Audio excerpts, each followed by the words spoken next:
Bienvenidos a una nueva emisión de Aguafiestas para hablar sobre un tema que ha sido resignificado en los últimos años, el tema de los 70 en general y de Montoneros en particular. Hemos traído hoy a la mesa al mítico jefe de la organización Montoneros, segundo de la organización Montoneros, Roberto Cirilo Perdía. Si mal no recuerdo, en los últimos tiempos Firmenich era el número 1, Perdía era el número 2, Roberto Quieto, que después murió, era el número 3, estaba Carlos Hover y Raúl Jaguer dentro de la cúpula de Montoneros. Vamos a hablar enseguida con Roberto. Vamos a los auspicios y enseguida al curso del programa.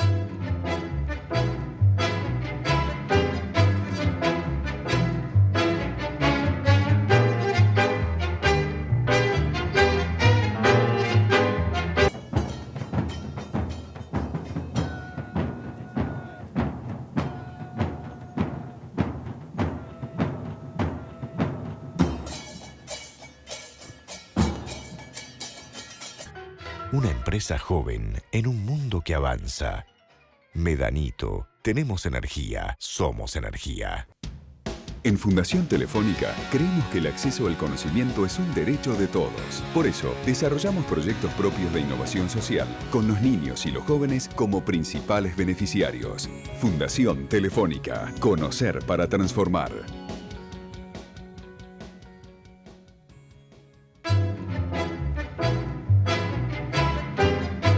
Roberto, naciste en Pergamino, pero te criaste un poco en Santa Fe, ¿no? Más precisamente nací en Rancagua, una poderosa localidad que está a 15 kilómetros de Pergamino. Nací en el campo, es decir, mis padres eran arrendatarios rurales y viví prácticamente hasta los 11, 12 años en el campo, yendo a escuelas de campo. ¿Y tu infancia transcurrió durante el primer peronismo? Exactamente. ¿Eran peronistas tus padres? Mi abuelo era peronista. Mi padre era cooperativista, más bien radical, ¿no es cierto? Y yo me crié en una estancia donde una de mis salidas era salir a recorrer el campo con un petizo que tenía y los peones rurales, los peones de la estancia. Entonces ahí conversaba mucho y siempre me llamó la atención, porque ellos obviamente eran peronistas, defendían las leyes que había sancionado Perón en esos años. Entonces siempre decía cómo se compaginan estas leyes con las propias necesidades que tenían mis padres. Y en aquel momento, cuando yo adquirí la idea de que quería luchar por la justicia y pensé que la mejor forma, me equivoqué de medio en medio, era hacerme abogado. Creí que la abogacía tenía algo que ver con la justicia. Roberto, en ese momento ya, año 66, una figura que en América estaba despuntando con mucha fuerza, ya había sucedido lo de Cuba y estábamos... También lo del Congo, era el Che Guevara, un hombre que había... ¿Cómo influyó en ustedes la figura del Che Guevara? Y muchísimo. Era una figura que realmente tenía una incidencia muy fuerte en nuestra formación. De hecho, la historia nuestra, personal, después nosotros empezamos, año 67, a constituir un grupo, el primer grupo, lo que sería un grupo guerrillero en el norte de Santa Fe, en la zona de Reconquista. ¿Con quién?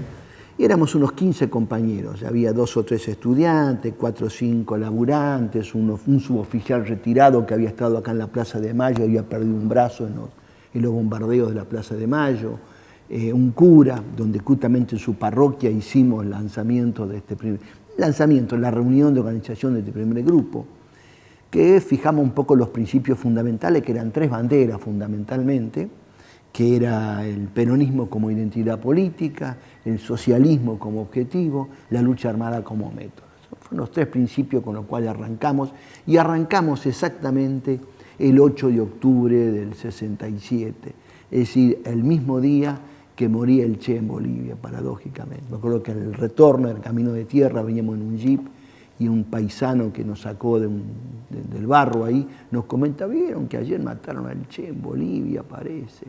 En esos 13 postulados que referís, brevemente, te haría 2 preguntas respecto de eso. Cuando decís que uno de los 3 postulados es la lucha armada, ¿eso implica el desprecio en ese momento a la democracia? Bueno, desprecio a la democracia. Ni siquiera había democracia formal. Tabonganía. Tabonganía, de modo que, y veníamos, desde que nos habíamos criado, yo tenía en el 55, 13, 14 años, desde que habíamos nacido a la vida política, no existía tal hecho de democracia. Había elecciones proscriptivas que duraban un tiempo, echaban al gobierno los militares, los gobiernos militares no se podían consolidar. Pero no lo tenían tampoco como aspiración. Teníamos como aspiración la democracia de veras, es decir, eso sí teníamos como aspiración. Otra cosa, que yo creo que sigue siendo un debate de hoy en día, ¿no? Entre las formas democráticas que son de los países occidentales y la democracia como ejercicio cotidiano de participación del pueblo, que son 2 cosas que no están todavía en nuestra América sintetizadas. El gran teórico de la violencia, que es George Sorel, despreciaba a los parlamentos por su hipocresía. Y nosotros que entrevistamos políticos en general, le podemos llamar de otra manera, pero casi es necesario que sean hipócritas. ¿Ustedes participaban de ese desprecio de los políticos en general? Yo no sé si llamarlo desprecio, pero sí uno puede pensar, y creo que a lo largo del tiempo, más allá de que hubo un momento uno creía más o menos, después lo podríamos analizar largamente, según cada momento histórico, pero más allá de eso, yo creo que hay cosas o instituciones como estos parlamentos que tienen poco que ver con la representación de los intereses populares. Los otros 2 puntos que mencionabas, Roberto, peronismo y socialismo, sí.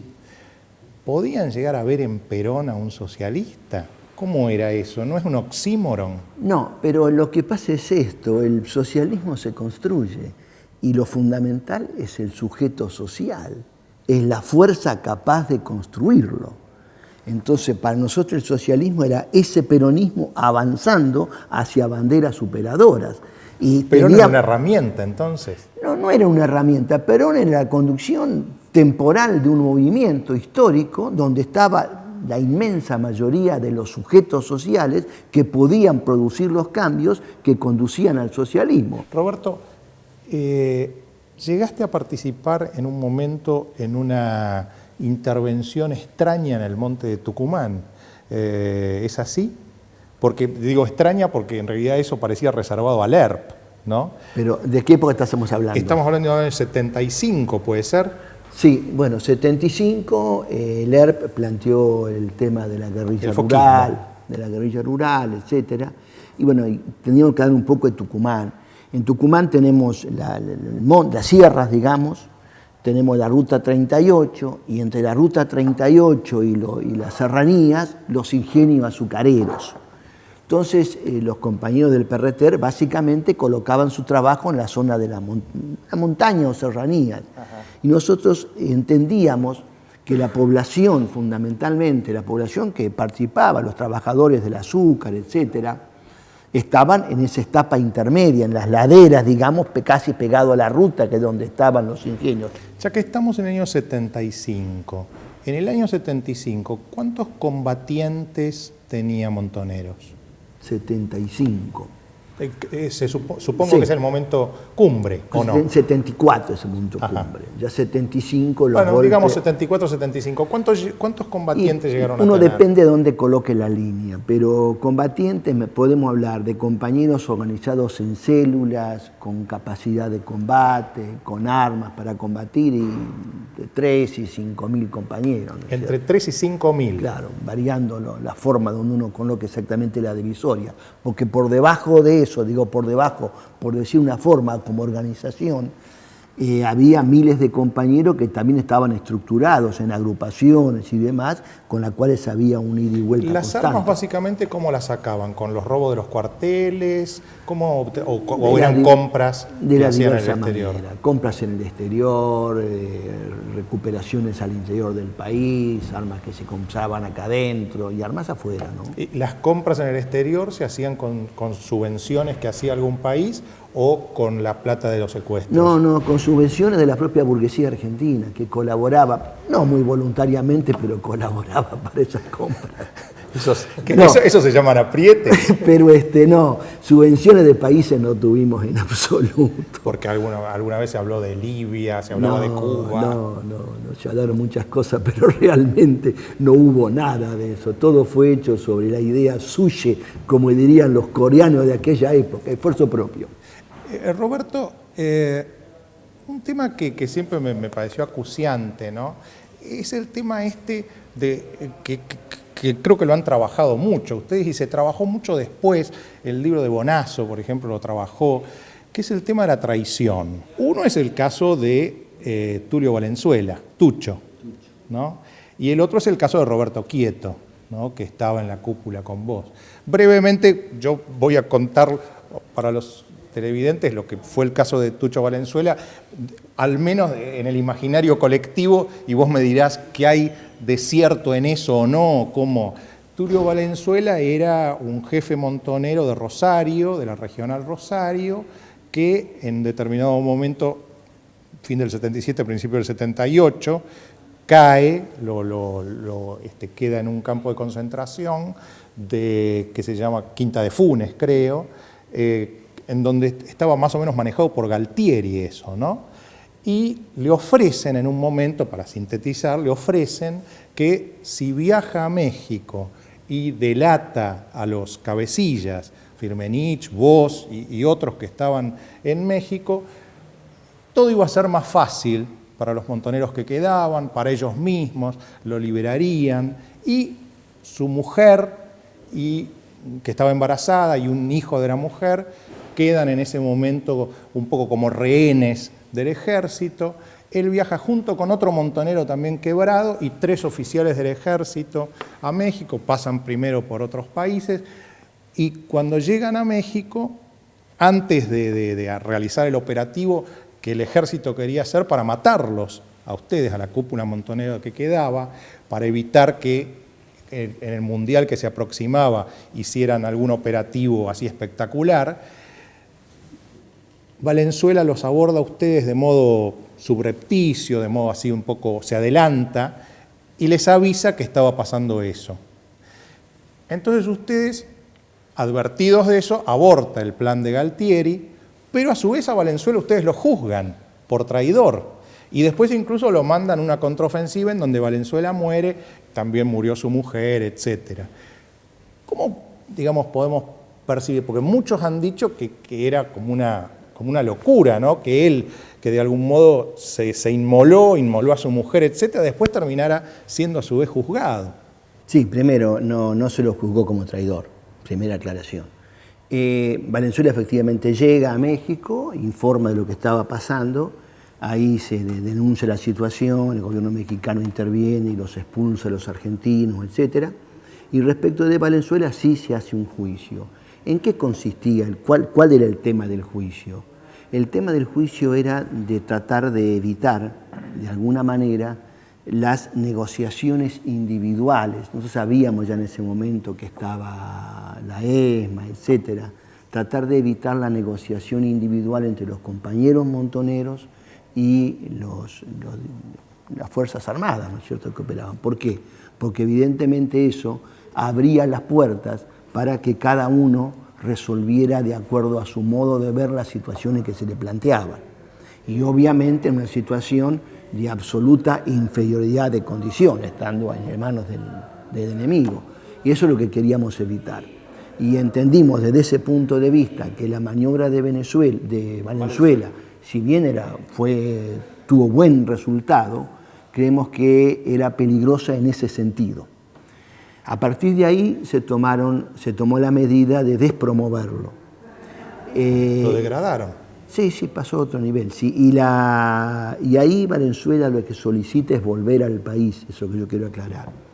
Entonces está grabado en videos y esto demás. Ahí yo creo que nosotros el error que cometemos es dejarlo volver, no se lo manda al país, él vuelve al país porque él pide volver al país, estaban su mujer y demás en la Argentina, y creo que nosotros el error que cometemos es dejarlo volver a Valenzuela. Todo lo demás, el juicio, etcétera, yo creo que se corresponde... ¿Vos participaste personalmente del juicio? Sí. Yo creo que se corresponde a lo que era la dinámica de la época y de ese momento. Sí, tiene que ver con una situación de una confrontación muy dura, muy directa, donde además, procurando preservar lo que se pudiera de la fuerza, teníamos que evitar de alguna manera que el enemigo pudiera penetrar. A eso respondía la lógica. Ya que estamos en este tema de la contraofensiva, una crítica muy fuerte que se le ha hecho a Montoneros es porque, digamos, la cúpula se quedó allá preservándose y mandaron a mucha gente casi así, digamos, sin demasiados recursos. Primero, yo quiero recordar lo siguiente. Entre el 24 de marzo del 76 y el 10 de diciembre del 83, todo lo que se llamó el proceso, ¿no es cierto?, la dictadura militar, en esos años hubo 13 compañeros que ocuparon cargos de dirección en Montoneros. De esos 13 compañeros, 3 quedamos vivos, 10 fueron muertos, desaparecidos, etc. En el país, en la frontera o inclusive en algunos casos en países vecinos. De modo que eso de que se mandó... Firmenich, Bacanar Baja y vos. De modo que esa historia de que se lo mandó a la muerte mientras se preservaban, creo que hay algunos números que la desmienten, punto primero. Punto segundo, en la propia llamada contraofensiva también hay compañeros de conducción, como el compañero Mendizábal, que estaba a cargo en el país y muere en la contraofensiva. Había otros compañeros, como el compañero Jagger, que estaba en el país y salió. De modo que no es que estábamos afuera y mandábamos a la gente. Punto segundo. Y punto tercero, respecto a la contraofensiva en sí, hay dos aspectos. Un aspecto que tiene que ver con lo político y otro con lo organizativo. Porque lo que dicen es, ya estaba, el proceso estaba tan afirmado, era tan violenta, que era casi imposible conseguir nada, ¿no? Bueno, ese es el tema. Yo creo que es exactamente al revés. Yo creo que el proceso no solo que no estaba consolidado, sino que el proceso empezaba a caer. Y empezaba a repetirse el fenómeno típico de la Argentina, donde los militares se instalan, hacen lo que pueden hacer, con todos los crímenes o delitos que lo van acompañando en esos menesteres, y después el pueblo empieza a recuperar. Y yo creo que eso efectivamente pasó en la Argentina después del Mundial. Yo creo que después del Mundial el movimiento popular en la Argentina empieza a crecer y a desarrollarse. Año 78, año 79 ya tenemos una huelga general en el mes de abril y tenemos conflictos sindicales en todo el país. De modo que el tema de que la dictadura estaba consolidada y demás, justamente el planteo nuestro era evitar que se pudiera equilibrar la situación y los militares pudieran seguir. Entendíamos que había que producir algunos hechos para facilitar estos avances populares. Y creo que eso efectivamente fue lo que pasó en la Argentina, no por la acción nuestra, por múltiples acciones que se fueron dando. Esto es un dato de la realidad que se puede acompañar con un montón de cifras, de datos acerca de cómo y en qué momento fueron los conflictos en la Argentina y cómo a partir del fin del 78, 79 crece la resistencia popular hasta que llegamos al 82 con el tema de Malvinas, que es el intento de salvación, la soga que tiran los militares para intentar salvarse y les sale al revés. Donde nosotros, un segundo, cometemos un error es en la parte organizativa de cómo se plantea esas acciones, donde no damos cuenta de la profunda penetración que había producido la dictadura militar en la situación social. Pues parecería que los actos que hicieron contra Martínez de Oz y contra Alemán, contra Juan Alemán, fueron precarios, ¿no? Sí, fueron actos, Martínez de Oz no hubo, no se llegó a hacer porque estuvo preservado. No, contra Guillermo Walter Klein. Bueno, Klein, en ese caso sí lograron. Sí, lo concreto es esto, y estamos hablando del año 79, que pusimos en evidencia lo que desde siempre decíamos, la dictadura respondía a un plan y el eje del plan no era la subversión en términos generales, sino que era implantar un modelo económico del cual los responsables eran esos señores. ¿El error dónde fue? El error decía que fue, y las mayores bajas que tuvimos, fue en lo que se llamó la acción política, que era tomar contacto con los movimientos sociales, intercambiar información, conversar con ellos y demás. Y ahí evidentemente el control enemigo era muy grande. Y ahí donde tuvimos el 90% de las bajas de ese periodo. Sartre dice, cualquiera puede matar si no le obligan a ver lo que hace, ¿no? ¿Qué diferencia hay entre matar y dar una orden de matar? En general, nosotros procuramos salvar esa situación con un mecanismo interno, que era lo siguiente: todos los militantes, ya sean de organismos de conducción o inclusive compañeros que tenían funciones políticas públicas muy reconocidas, tenían que combatir. Tenían que matar. Combatir, no dije matar. No siempre supone matar. El matar es una circunstancia que se daba bajo ciertas condiciones y ese no era el objetivo, al revés, no era el objetivo que uno tenía de esa pelea. No, pero no es un crimen cualquiera. Si yo robo y en el medio voy a robar un camión blindado y en el medio del robo se suscita una situación que yo tengo que matar, no es el efecto que yo busqué. No. Pero cuando yo quiero matar a Guillermo Walter Klein, por decir a alguien que lo nombramos ahora, yo voy con ese objetivo, no voy con otro. No me importa ni su dinero ni nada. Pero por eso mismo, el objetivo es matar. Por eso, en algunos casos se daba. Por eso mismo lo que estoy diferenciando, o estoy planteando justamente, es que se procuraba resolver esa contradicción o ese problema a partir de la obligación de los compañeros de los diferentes niveles que tuvieran una actividad militante combativa. Eso atentaba inclusive en términos racionalistas a los mecanismos de conducción o al compañero que tenía responsabilidades políticas y caía en un hecho militar, pero entendíamos que era el precio que había que pagar justamente para mantener la integralidad de la fuerza y sus responsabilidades, ¿no? Y para no eludir un tema que ha estado en el candelero en los últimos años, yo creo que la cúpula de Montoneros continúa negando su participación en el caso de la muerte de Rucci. Fue que los Montoneros deciden ajusticiar a Rucci. Sobre el lado de atrás, ustedes están viendo un vidrio roto, fue donde cae ultimado Rucci. Hay muchas manchas de sangre en el automóvil, asimismo en la vereda. Rucci era el secretario general de la CGT. Era un traidor.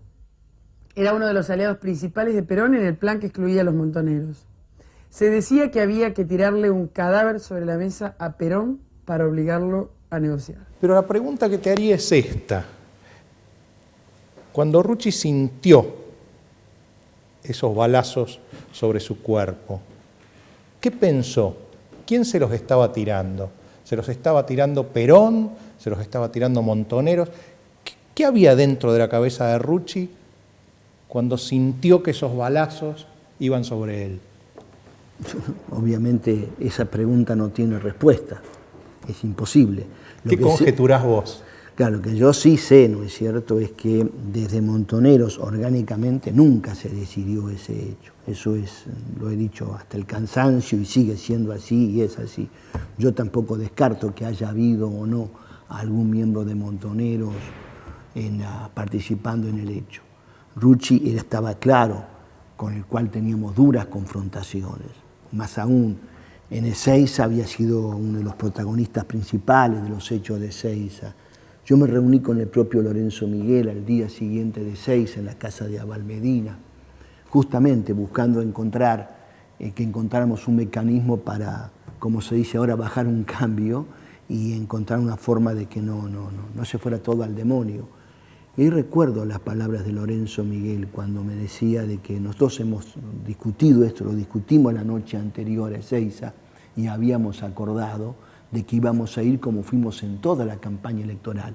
Pensemos que en los meses previos había habido una campaña electoral, como son las campañas, centenares de actos, y no había habido un solo muerto en todos esos actos, donde habíamos confrontado entre nosotros, estructuras sindicales, los gritos, algún cadenazo, cosas por el estilo, ni un solo muerto.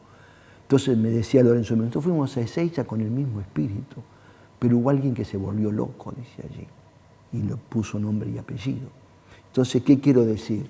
De que uno sabe, en definitiva, de que cuando toma un camino, sabe acerca de qué está queriendo hacer.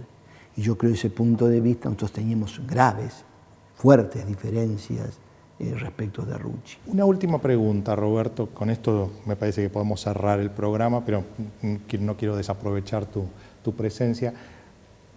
Muchos han criticado que lo hayan mandado a Paco Urondo en esa etapa final a Mendoza, en donde todo el mundo lo conocía, era una persona muy conocida, y algunos han llegado, incluso cuando uno ve esa película que se hizo sobre Urondo, da la sensación de que lo mandaron para que lo mataran.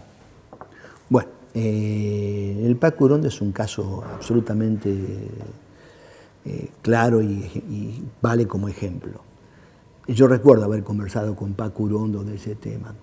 Había todo un grupo de compañeros que tenían más bien tareas de tipo intelectual, vinculadas a la prensa, etc.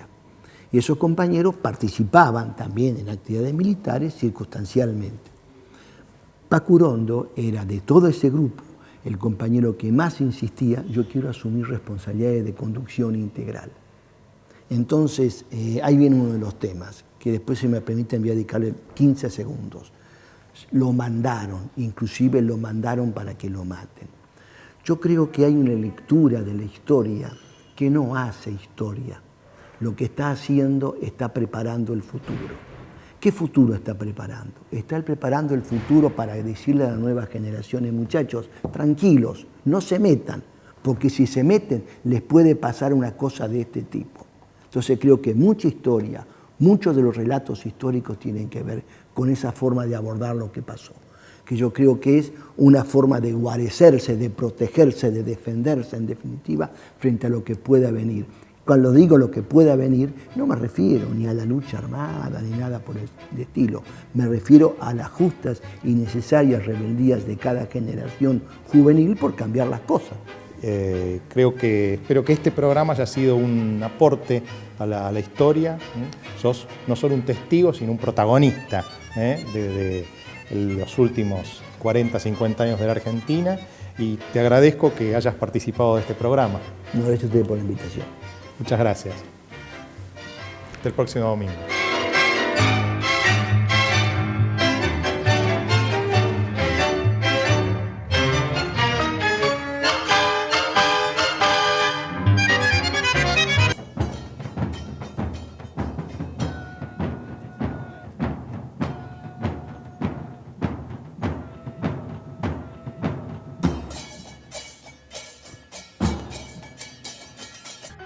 Una empresa joven en un mundo que avanza.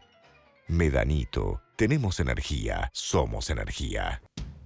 En Fundación Telefónica creemos que el acceso al conocimiento es un derecho de todos. Por eso, desarrollamos proyectos propios de innovación social, con los niños y los jóvenes como principales beneficiarios. Fundación Telefónica. Conocer para transformar.